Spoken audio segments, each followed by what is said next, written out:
வணக்கம் and welcome to cinema matrix. இந்த வீடியோவில் எதை பற்றி பார்க்க போகிறோம் அப்படின்னா, தர்ஷிகா வந்து விஜய் விஷால் கிட்ட நீ வெளியே வந்தாலும் இதே மாதிரி தான் இருப்பியா இல்லை மாறிடுவியா அப்படின்ற மாதிரி கேட்குறாங்க. அதுக்கு விஜய் விஷால் என்ன சொன்னார் அப்படின்றத டீட்டெயிலாக பார்த்துலாம். அதுக்கு முன்னாடி நம்மளோட சேனல் நீங்கள் சப்ஸ்கிரைப் பண்ணாமீங்கன்னா சப்ஸ்கிரைப் பண்ணி சப்போர்ட் பண்ணுங்கள்.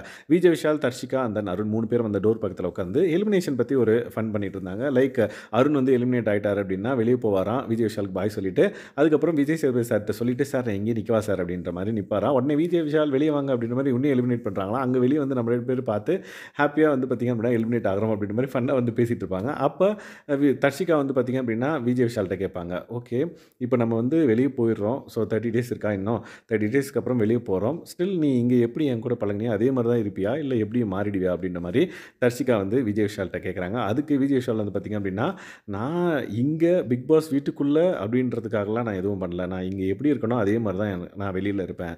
ஸோ ஒரு செட் ஆஃப் பீப்புள் கிட்ட நான் எப்படி இருக்கணும் அதே மாதிரி தான் வந்து பார்த்திங்கன்னா வெளியவும் இருப்பேன். ஏன்னா உங்கள் கிட்டலாம் வந்து எந்த அளவுக்கு நான் கம்ஃபர்டபுளாக இருக்கேன் அப்படின்றது எனக்கு தெரியும். ஸோ அதனால் அது வந்து கண்டிப்பாக நடிப்பு கிடையாது, ஃபேக் இல்லை.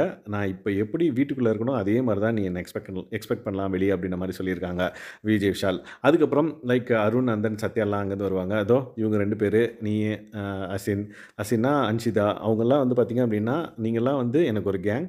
ஸோ நீங்கள் உங்களை சுற்றி நான் இருக்கேன் அப்படின்றப்ப எனக்கு வந்து ரொம்ப கம்ஃபர்டபுளாக ஃபீல் பண்ணுவேன். ஸோ தட் நான் வந்து ஃபேக்காக நடிக்கணும் என்ற அவசியம் எங்கேயுமே கிடையாது. வீட்டுக்குள்ளேயும் சரி வெளியும் சரி என்னோடய ரெஸ்பான்சிபிலிட்டிஸ் அதெல்லாம் வெளியே வேறு. பட் நான் இங்கே எப்படி உங்கள் கூட பழகினோ அதே மாதிரி தான் வந்து வெளியே வந்தும் பழகுவேன் அப்படின்ற மாதிரி விஜய் விஷால் வந்து சொல்கிறாங்க. அதுக்கு தர்ஷிகா வந்து பார்த்திங்கன்னா கம்முன்னு ஸ்மைல் பண்ணிவிட்டு அக்செப்ட் பண்ணிக்கிறாங்க. ஸோ அவங்க இதுக்கு இந்த பர்டிகுலர் கொஷினை எதுக்கு கேட்டாங்க அப்படின்றது வந்து எனக்கு ஒன்றும் புரியல. மேபி அவங்க மறுபடியும் வந்து ஆட்டத்தை ஆரம்பிக்க பார்க்குறாங்களா என்னன்னு தெரியல. ஸோ உங்களுக்கு என்ன தோணுது இந்த பர்டிகுலர் கான்வர்சேஷனை கேட்டதுக்கப்புறம் அப்படின்றத மறக்காமல் இந்த வீடியோக்கில் கமெண்ட் பண்ணுங்கள். அண்ட் தென் இந்த மாதிரியான பிக் பாஸ் அப்டேட்ஸை நீங்கள் தெரிஞ்சுக்கணும் அப்படின்னா நம்மளோட சேனலை சப்ஸ்கிரைப் பண்ணாமல் சப்ஸ்கிரைப் பண்ணி சப்போர்ட் பண்ணுங்கள். Thanks guys, by.